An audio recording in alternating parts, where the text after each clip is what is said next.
Good evening, ladies and gentlemen. Tonight we have the pleasure of presenting to you a unique program, a memorable dedication on the air that heralds the completion of a mighty feat in engineering.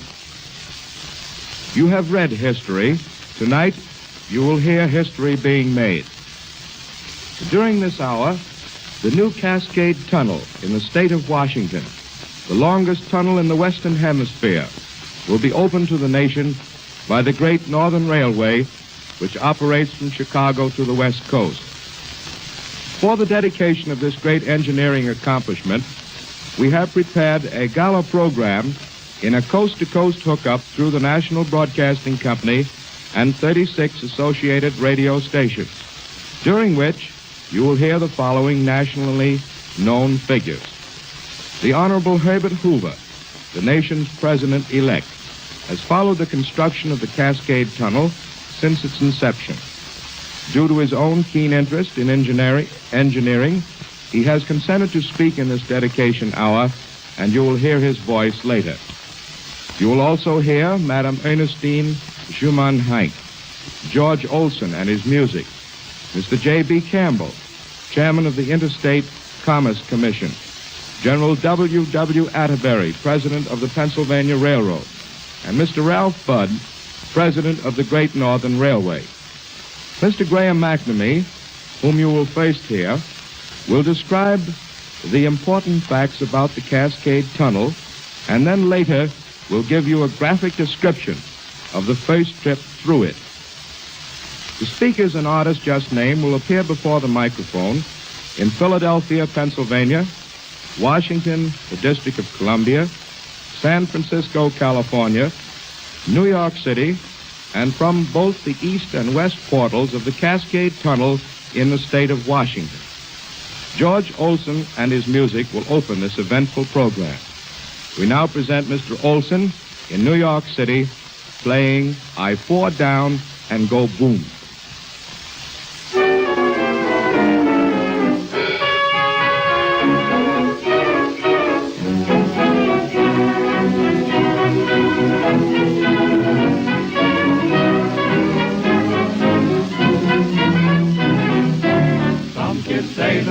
Today is all upside down. Sometimes they're smiling, sometimes they frown. My heart felt sore for the kid next door when I heard him cry. Here's what he told me when I asked him why. I play horsey down the street with my broom down the street. Then what happened down the street? I fought down go boom. Oh. I got right up on my horse, and my broom was my horse. Did you ride your little horse? No, I fought down go boom. Oh. I cried and ran home to Mom. It's all right now, but how that certain place was hurting. Mother put me straight to bed, great big bump on my head. Then you fell right out of bed. Yeah, I fought down go boom.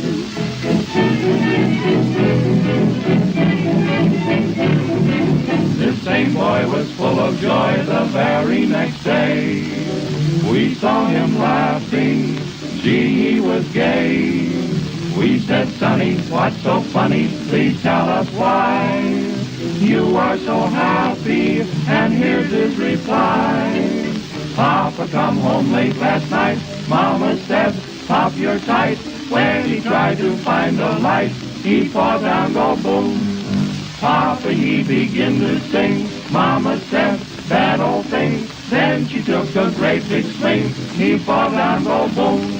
The noise they made woke everyone up, and though the doorbell started ringing, Pop kept singing, "Hear that old line." My Adam, Mama chased him up the stairs with a lot of kitchenware. At the top he said, who cares? He fought down, go boom, boom, boom, boom, boom, boom, boom, boom, boom, boom.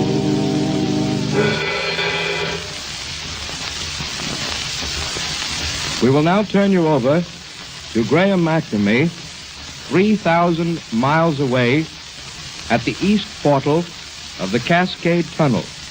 Mr. McNamee in Berne, Washington. Good evening, ladies and gentlemen of the radio audience.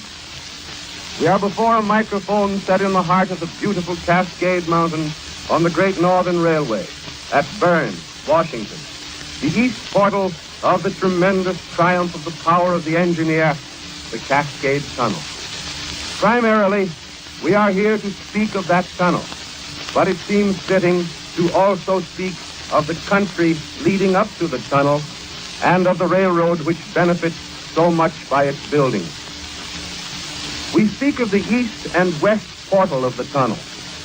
So also we might speak of the east and west portals of the Great Northern Railway. The Twin City on the one hand, the Pacific Coast on the other. Leaving the Twin City, we pass first through Minnesota and North Dakota, a great productive district long known as the granary of the world. Through St. Cloud, Sauk Center, Fergus Falls, Moorhead, and Fargo. Through Grand Forks, Devil's Lake, Minot, and innumerable towns of utmost importance to all those who eat bread. These two states, however, no longer depend on the yellow gold for their subsistence, as we must immediately see on a Great Northern trip. They have branched out into important dairy product and truck farming countries. Next, the beautifully appointed Oriental Limited crack train of the system takes us into the flat and then rolling farm and grazing lands of Montana, the state which is rapidly taking over the title, the country's breadbasket.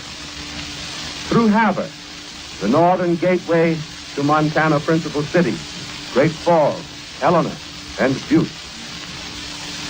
I only wish all who are listening to this hour of dedication could ride through the scenic part of this broad state as I was fortunate enough to do in the cab of the engine on a gloriously brilliant moonlight night.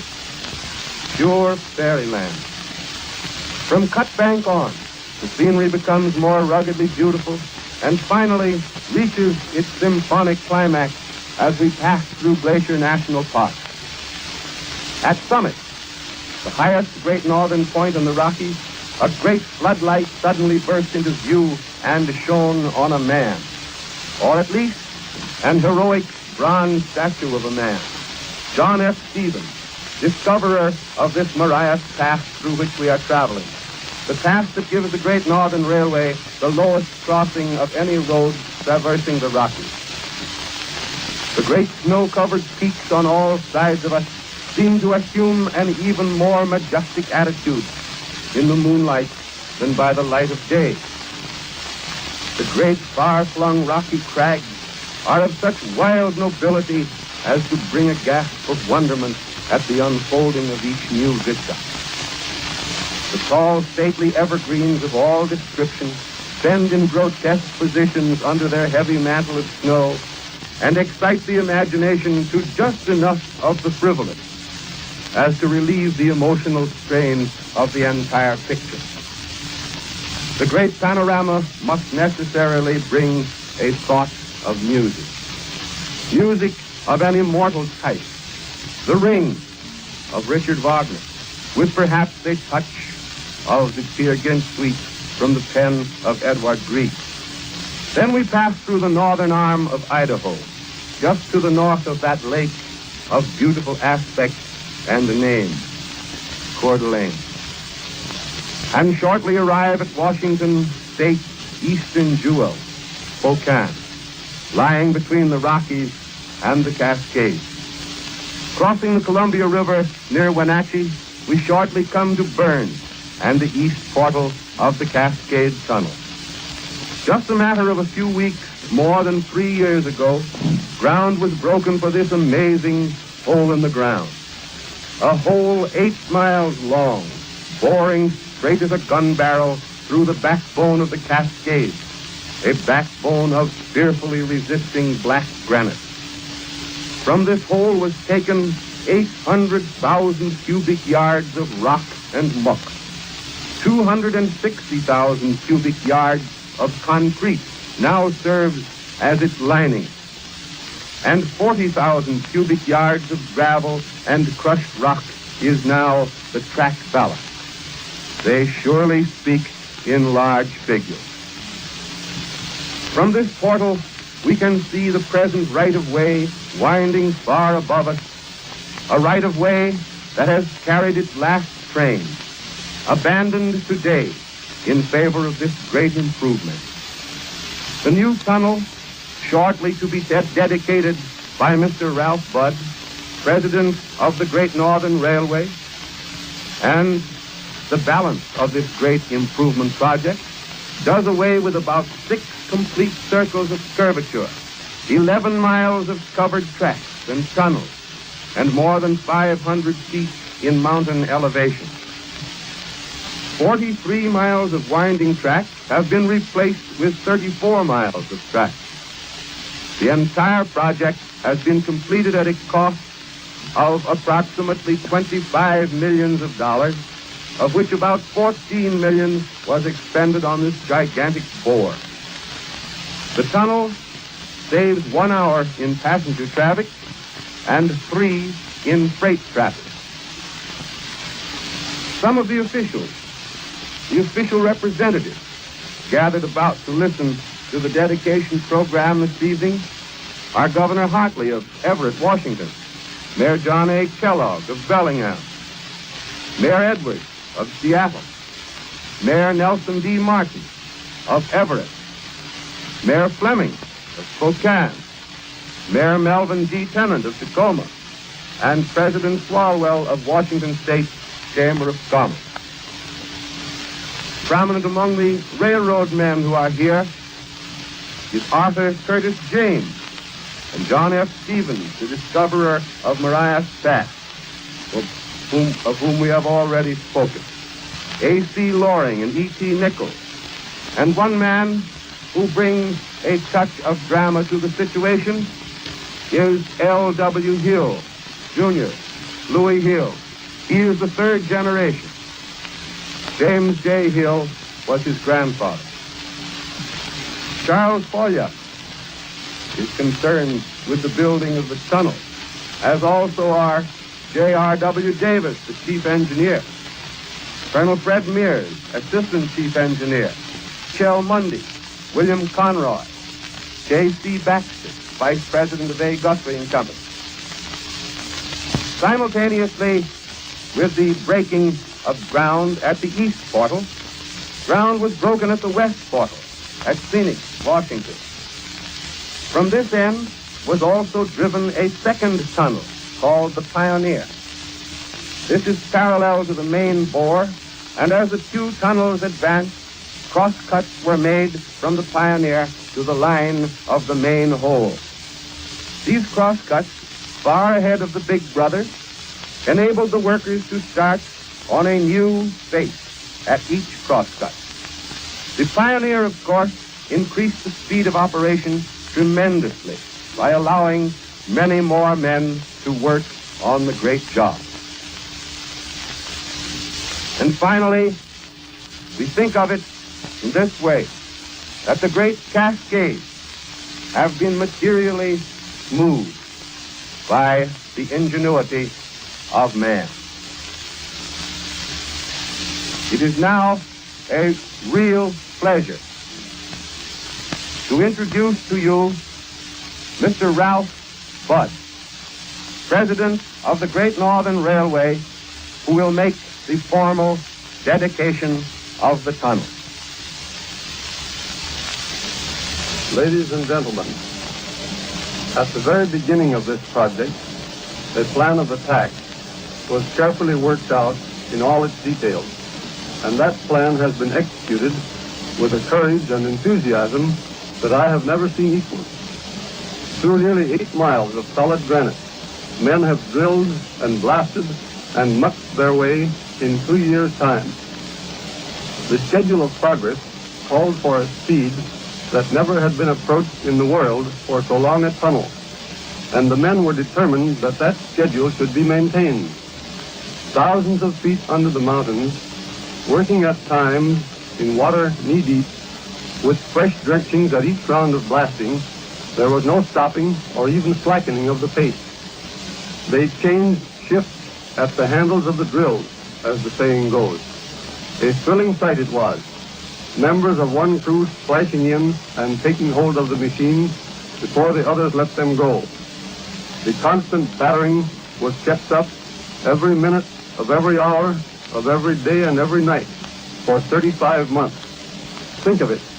Drilling, blasting, mucking out the broken rock, then over again, drilling, blasting, and mucking. 8 feet gained at each round. 5 rounds in 24 hours. All by machinery. But machinery in the hands of enthusiastic, expert workmen.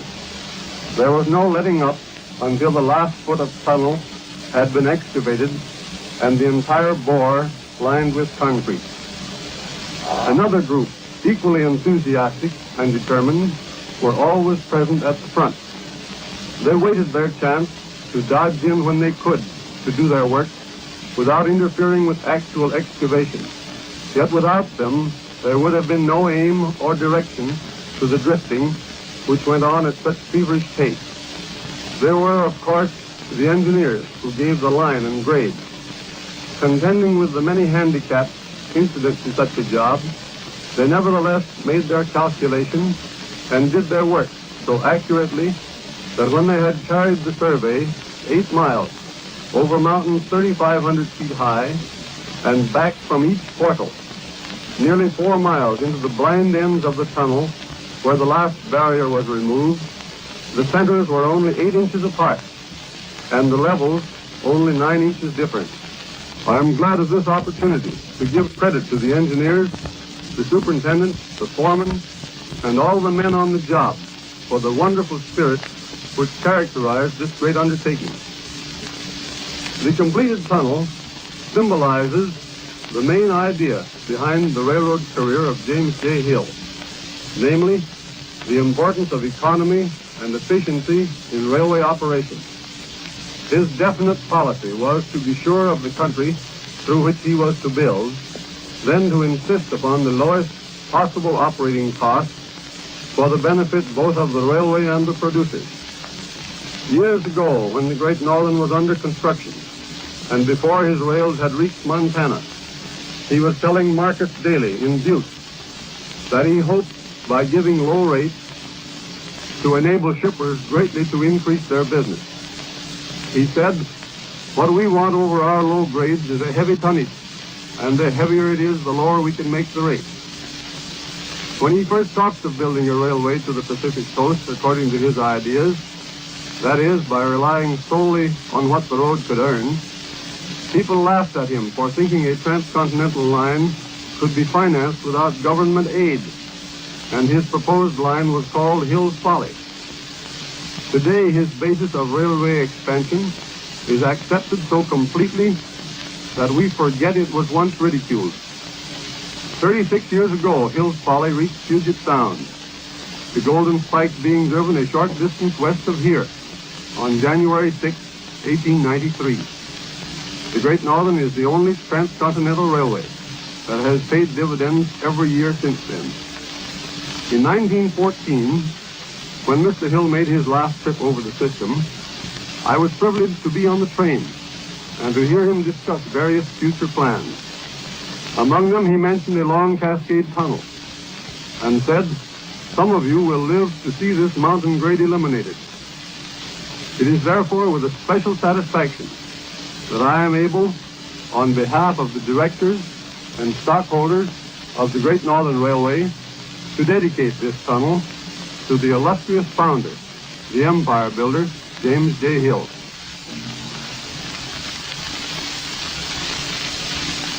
You have been listening, ladies and gentlemen, to Mr. Ralph Budd, President of the Great Northern Railway, who has just dedicated the new Cascade Tunnel. Now, ladies and gentlemen, here comes the Oriental Limited on its first trip through the tunnel. I'm going to swing aboard as it passes the microphone here, and you will hear from us in a little while, 8 miles away at the other end of the tunnel, where I will try to describe the trip. Here she comes. Here's the Oriental. I'll let you listen to it a moment.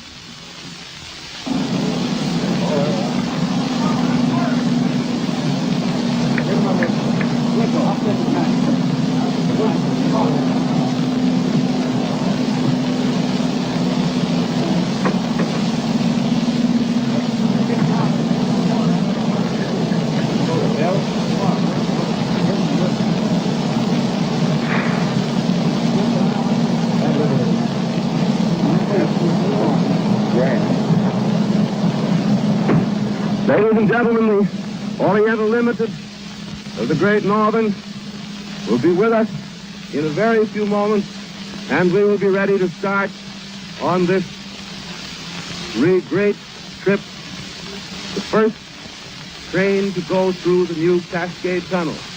This train tonight carries 25 coaches. I think that is somewhat... There's the train. Did you hear the whistle? There it is. And that is the Oriental Limited.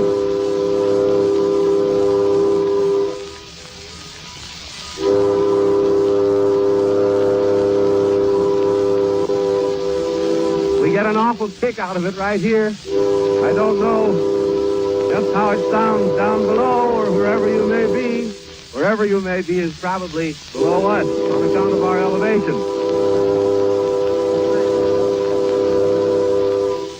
And now I believe we're going in a moment. I'll have to hop this train. In the meantime, we return you to our studios in New York City.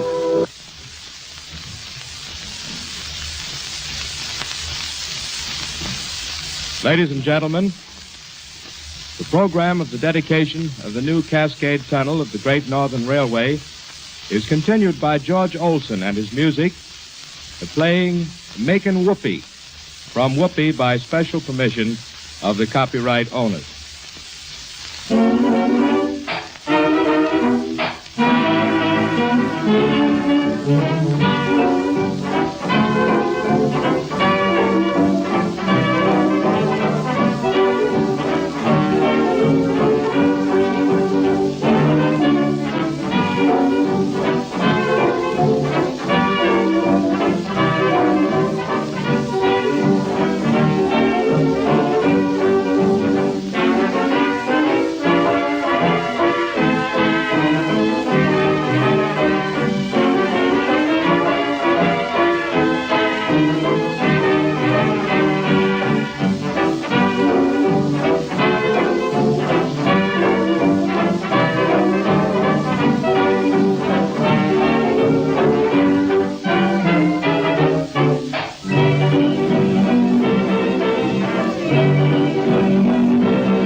Another sunny honeymoon, another season, another reason for making whoopee. A lot of shoes, a lot of rice, the groom is nervous, he answers twice. It's really killing that he's so willing to make whoopee. Picture a little love nest down where the roses fling. Picture that same sweet love nest. Think what a year will bring. He's washing dishes and baby clothes. He's so ambitious, he even sews. But don't forget, folks, that's what you get, folks, for making whoopee.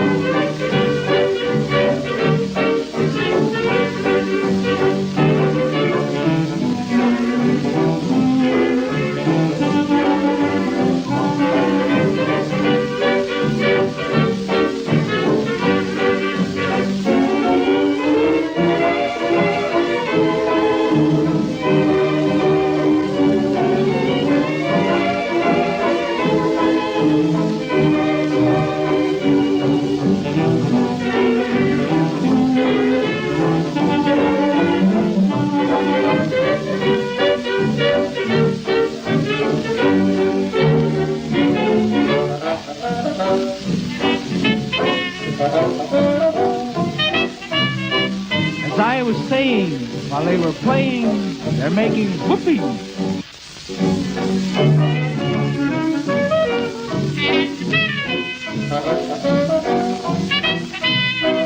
What is it all for? It's so you will fall for, making whoopee.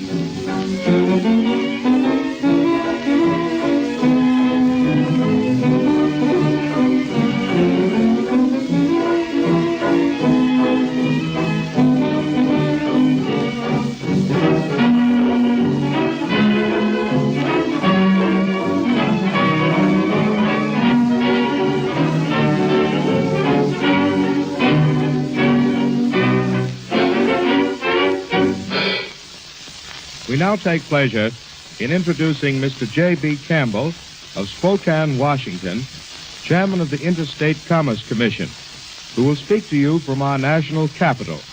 Mr. Campbell in Washington, District of Columbia. The completion of the Cascade Tunnel on the Great Northern Railway in the state of Washington has significance from both a local and a national point of view. As a resident of the state of Washington, I can feel the thrill of pleasure which must come to the people of that state from this piercing of a mountain barrier, which will promote freedom of travel and commerce between the far west and the rest of the nation. And right here may I add a word of greeting to my Washington state friends who may be listening in. As a member of the Interstate Commerce Commission, I view with deep interest this latest evidence of the unceasing effort to improve the operating performance of our national railroad system. The management of the Great Northern Railway in putting through such a stupendous engineering work has carried on the policy of that pioneer builder to whom the tunnel is dedicated, James J. Hill. It was my privilege to know him personally.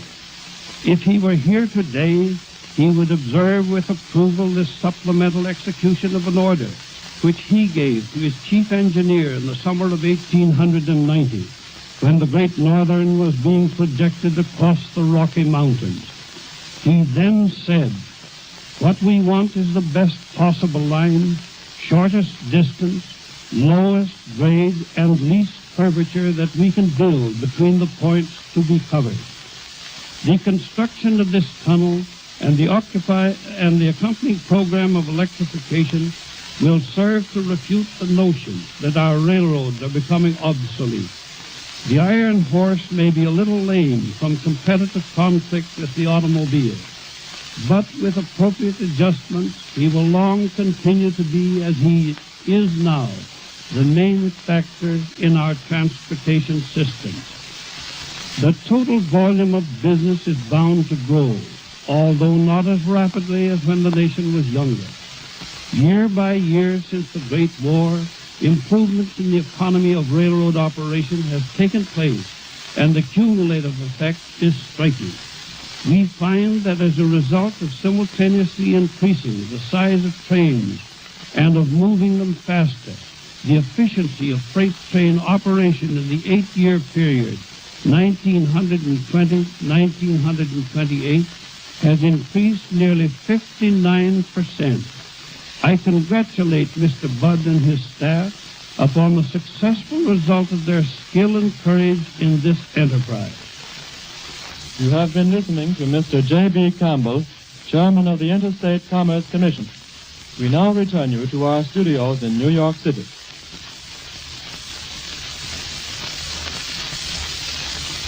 One of the most beloved of all American singers is Madame Ernestine Schumann Hank. Tonight, she will sing to the nation from the West Coast, in keeping with the spirit of this great dedication. Madame Ernestine Schumann Hank in San Francisco.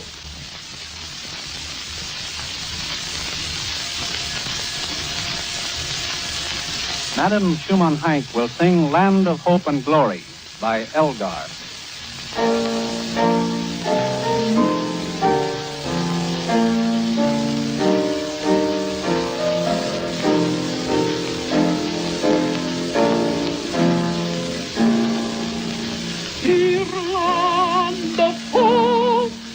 hope is crowned, God makes him eyes forget.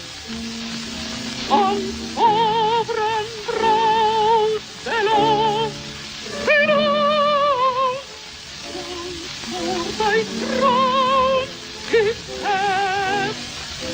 By this goodness, by freedom gave, have ruled thee well and long. By freedom gave, by truth and peace, thine empire shall be strong. Land of hope and glory, mother of the free, how shall we extol thee, who are born of peace? Wider field and wider shall thy bounds be set. God who made thee mighty, is your gift. God who made thee mighty, is your gift. And the hope and glory, mother of the free, how shall we extol thee, who are born of peace? Wider field and wider shall thy bounds be set. God who made thee mighty,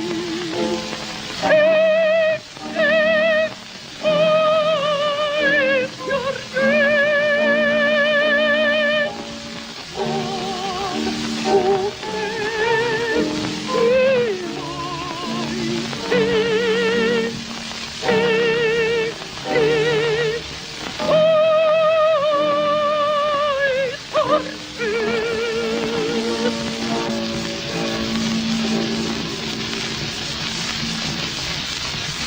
You have just heard Madame Ernestine Schumann-Heink sing Land of Hope and Glory.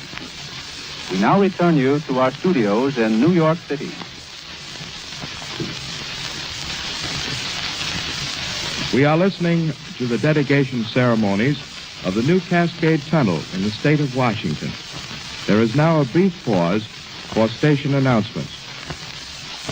As the next speaker on the program, we present General W. W. Atterbury, President of the Pennsylvania Railroad. General Atterbury in Philadelphia. The opening of this great tunnel through the Cascade Mountains means more than the completion of a remarkable feat of engineering. The importance of the event extends far beyond the lines of the Great Northern Railroad. It consists not alone in the shortening and straightening of a piece of track, nor in the piercing of a mountain range. There is a much greater significance. The passing of the first train over the new Cascade route dramatizes the new spirit which dominates American railroads. Railroad men today are as truly pioneers as they were when the first railroad construction gang pushed its way across the country. But it is a new kind of pioneering.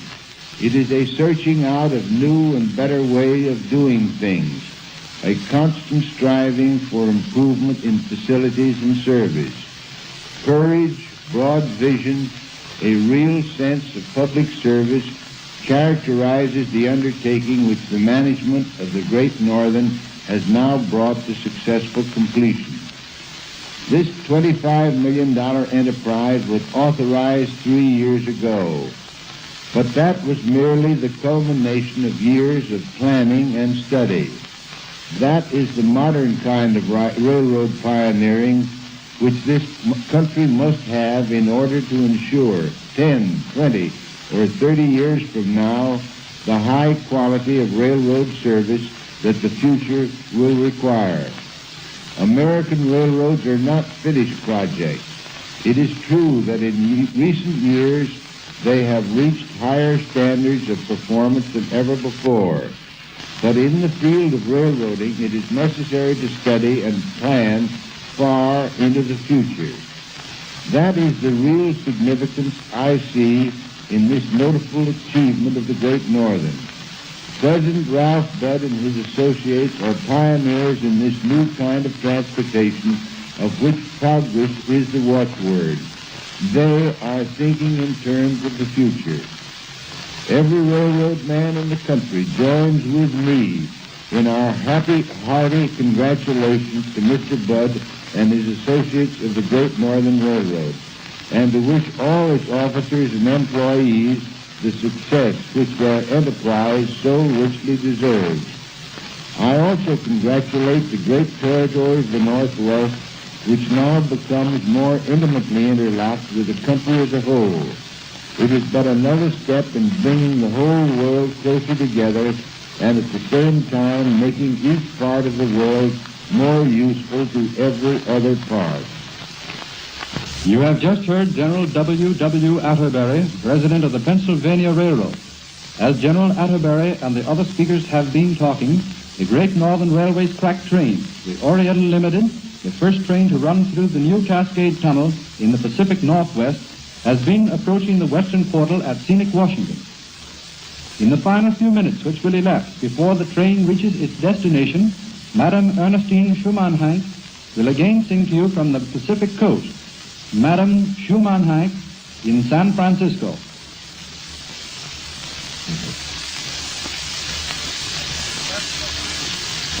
Madame Schumann-Heink will sing Home Road by John Alden Carpenter.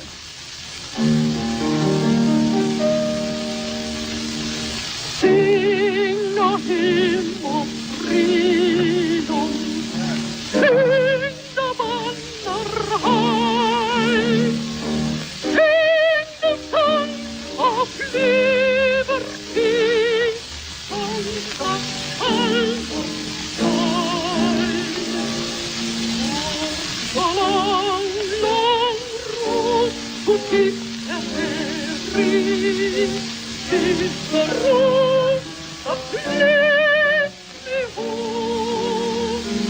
For pain and pain I live and live.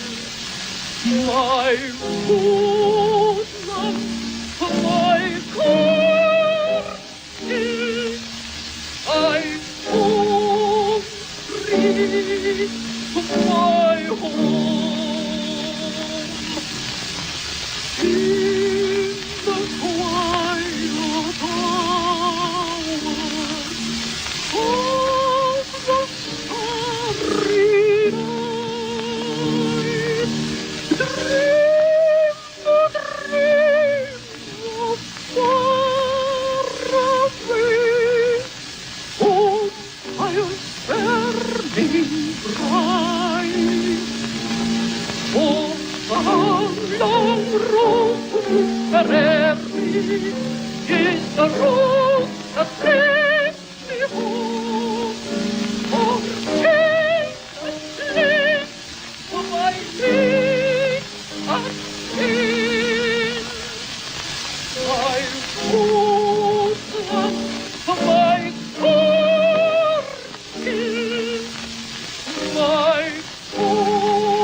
Madame Schumann-Heink next sings the Star-Spangled Banner.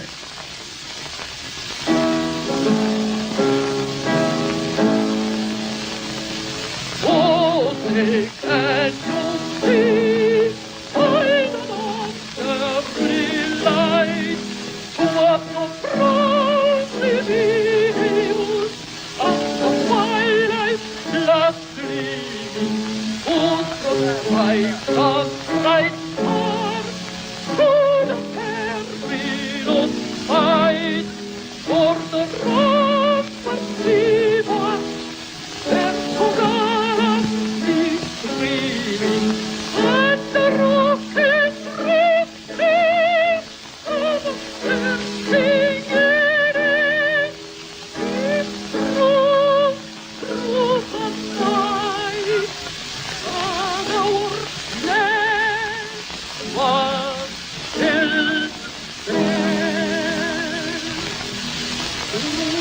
Baby,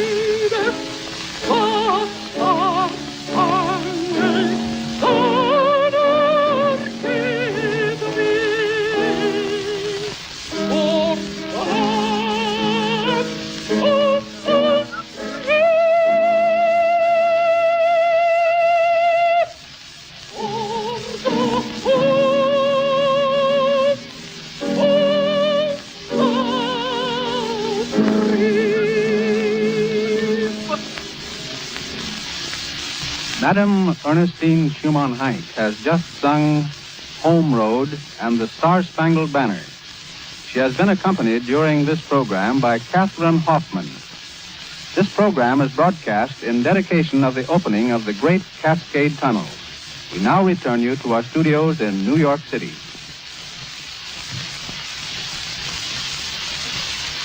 Ladies and gentlemen, the Oriental Limited, with its distinguished passengers, is now en route through the Cascade Tunnel. While we're awaiting its arrival at scenic Washington, we shall hear George Olsen and his music from New York playing the song I Love.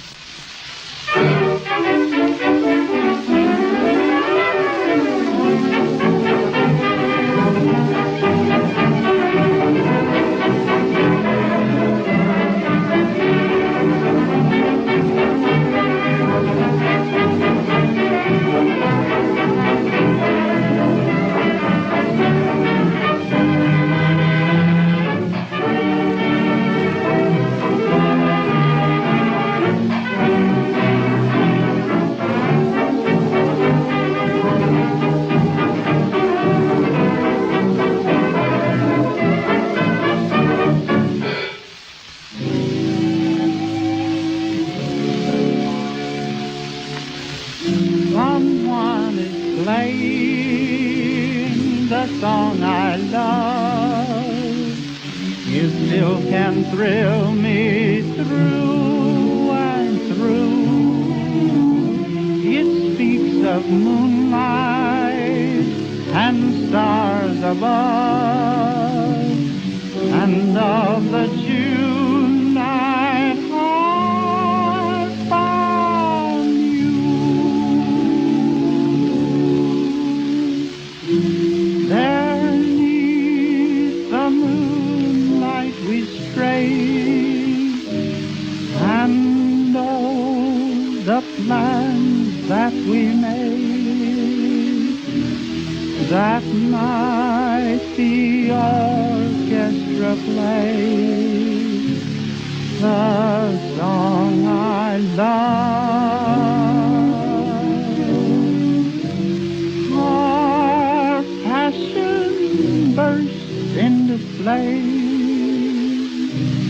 You said the song was to blame, and that's just why it became the song I love. Is our flame of love now just an ember? And have you forgotten all that I remember?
George Olson and his music.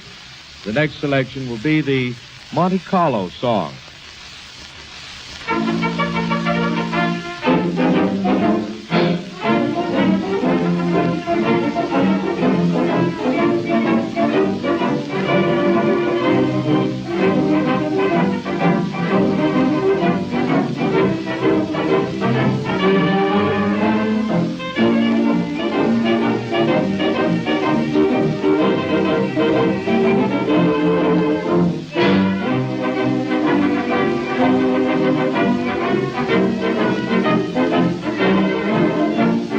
Once upon a winter's day, there was a man that used to play and say he broke the bank at Monte Carlo. Where there's money, you will find a vamping female close behind. That's just the kind he met at Monte Carlo. His money didn't last him long, but I've no sympathy, for the one that really got him wrong was no one else but me. 'Cause I'm the guy that married the girl that broke up the home of the girl that broke the man that broke the bank at Monte Carlo. I took to her, she made me fall. I wouldn't do it again for all the money in the bank at Monte Carlo.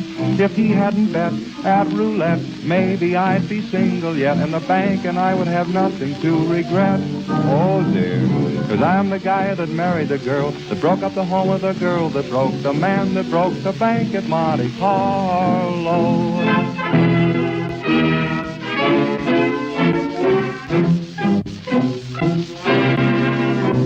A year or two hurried past, then we were divorced at last, and I struck out again for Monte Carlo.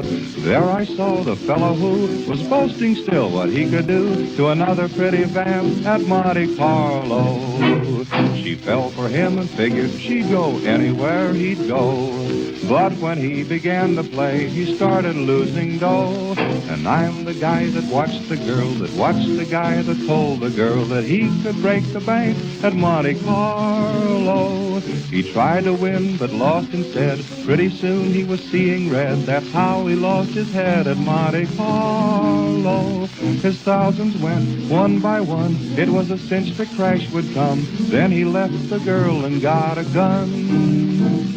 And I'm the guy that was right on the spot and got the girl that would have got the man that shot himself at Monte Carlo.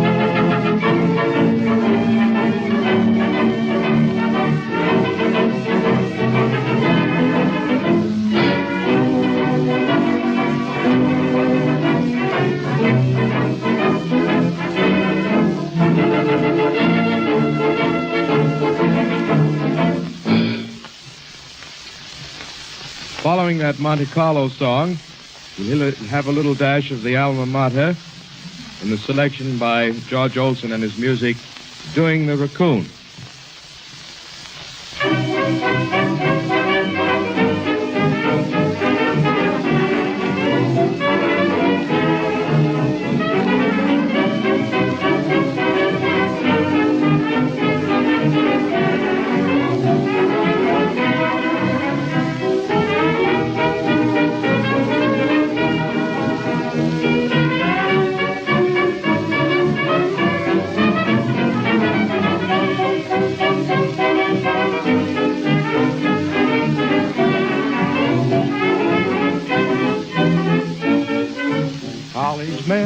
Knowledge men do a dance called raccoon. It's the craze nowadays, and it will get you soon.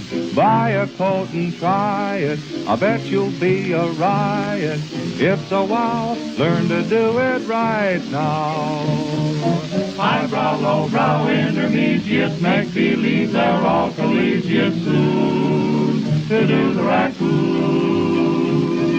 Raccoon coats don't care who's wearing them, hall-room boys will all be sharing them soon to do the raccoon. Every day its popularity grows. It's the most important item in clothes. Get a girl and start to hurry her right downtown to some big furrier soon to do the raccoon. Oh, they wear 'em down at Princeton. They share 'em up at Yale. They eat in them at Harvard, but they sleep in them in jail. They store 'em at Ohio. They're hot at Notre Dame. They carry 'em at California, but they wear out just the same. At Penn they're made of rabbit. At Vassar's sex appeal. In Washington made of Airedale. In Chicago lined with steel. From every college campus comes a cheer. Aye, The season for the raccoon coat is here. my boy. Rough guys, tough guys, men of dignity join the raccoon coat fraternity soon to do the raccoon. Rich men, poor men, all have pride in them. No one knows who walks inside of them soon to do the raccoon. Every day you'll have your downs and your ups, hi-ho. Every day those raccoon coats will have pups, I know.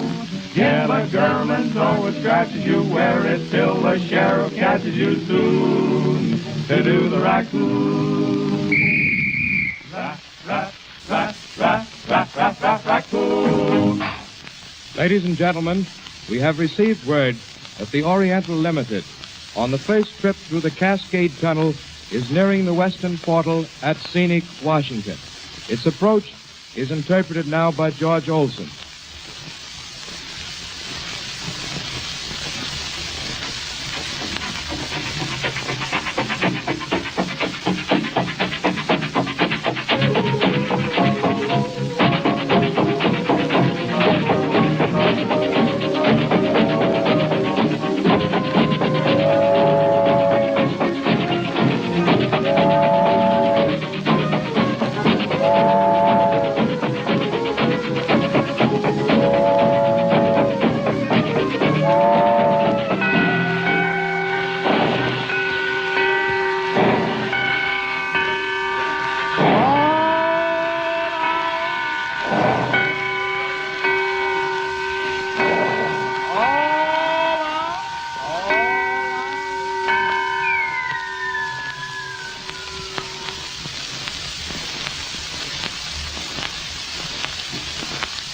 Almost arrived.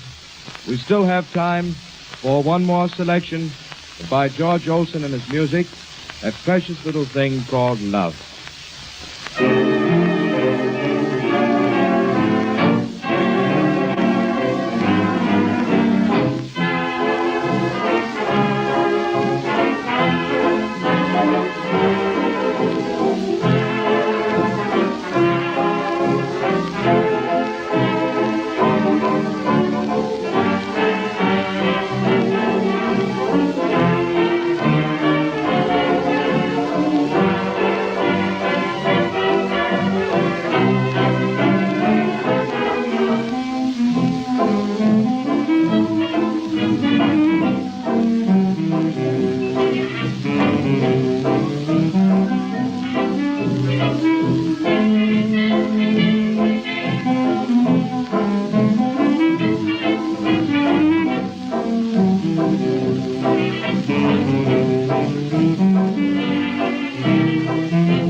miss a beat and some footsteps in the street. It's a precious little thing called love. Why am I content alone when I know someone will phone? It's a precious little thing called love. I see a day in June, a wedding tune, a honeymoon cruise. Friends I know who will throw some rice and old shoes. Oh, what the one thing makes me say, heaven's just across the way. It's a precious little thing called love.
Ladies and gentlemen, here in New York City, representing George Olson and his music in connection with his dedication program for the tunnel, the Cascade Tunnel at Scenic, Washington.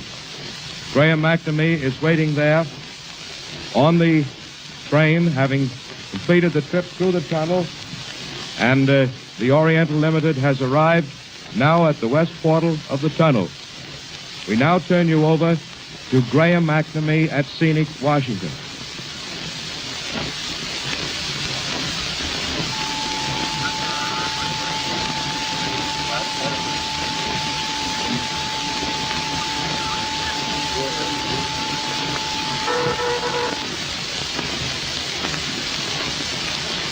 Ladies and gentlemen, we are now at the west portal of the Cascade Tunnel. We got onto the train, jumped through a few cars, and got out onto the pilot of the engine. It certainly was a lovely sight coming through that tunnel. We expected to find a great deal of excitement and so forth among the guests in the 25 cars, but there was nothing of the sort. It was just a quiet little ride through a very nice tunnel. We're not sure whether this is the first time a tunnel has ever had itself broadcast or not, but we think possibly it is. The whole thing is concrete line and it's just as smooth as can be. It's 19 feet high from the track tip to the electric trolley wire, and it's about 16 feet wide. The passengers' reaction was a complete disappointment. They didn't react at all. They just sat there as though they were out having lunch someplace. But we're now at the other end, at the western end in this temporary town. Only a little while ago, of 1,800 souls. It's practically deserted at this time. It will be abandoned now as the job is done. All around, we have cameramen and all kinds of such people wandering around taking flashlights of everything they can, here and there. The 25 cars passed this little village with its temporary lights, and it was a very lovely sight. No mountains at the time because it's too dark here now.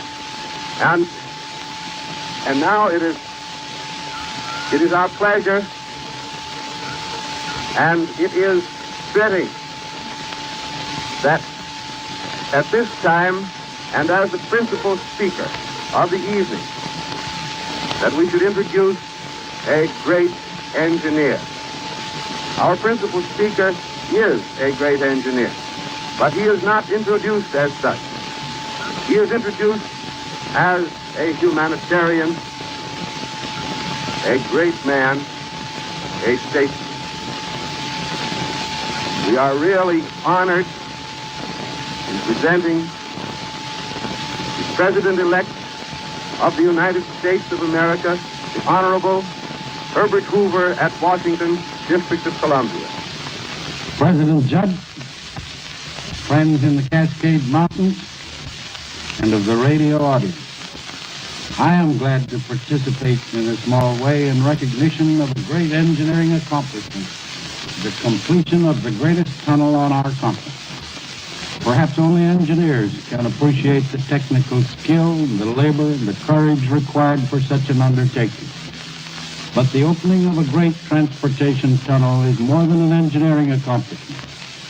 It is a contribution for all time to quicken and cheapen transportation. Through these savings, it adds something to the productivity and the prosperity of far-flung communities which it serves. In the end, it means a mite of contribution to the better living of many hundreds and thousands of people. Never have we witnessed a more perfect coordination of the forces of American industry than in this great job.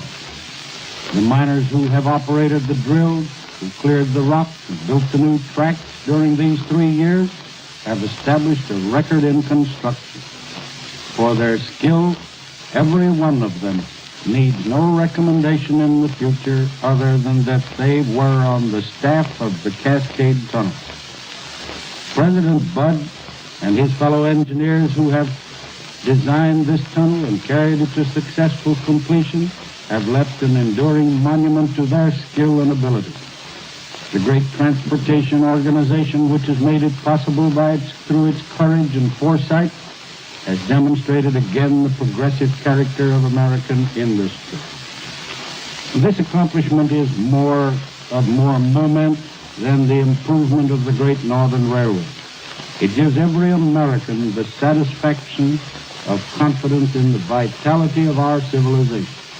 The spirit of the frontier is still with us. I congratulate you, Mr. Budd, and your associates, and our whole country.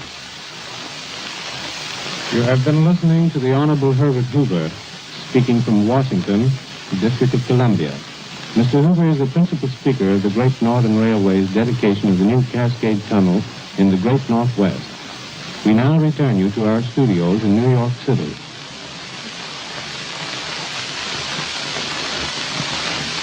And thus, ladies and gentlemen, the new Cascade Tunnel, situated on the Great Northern Railway, 100 miles east of Seattle, has been dedicated and opened to public service through the medium of the National Broadcasting Company and 36 associated stations.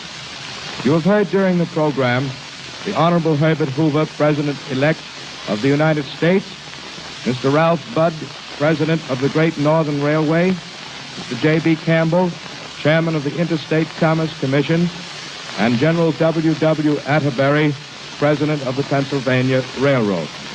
The artists who contributed to the entertainment were Madam Ernestine Schumann-Heink and George Olson and his music. Graham McNamee described the tunnel and the first trip to be taken through it. The Great Northern Railway Company has published an illustrated booklet giving the story of the building of the Cascade Tunnel, which they will be very glad to send to all who desire it.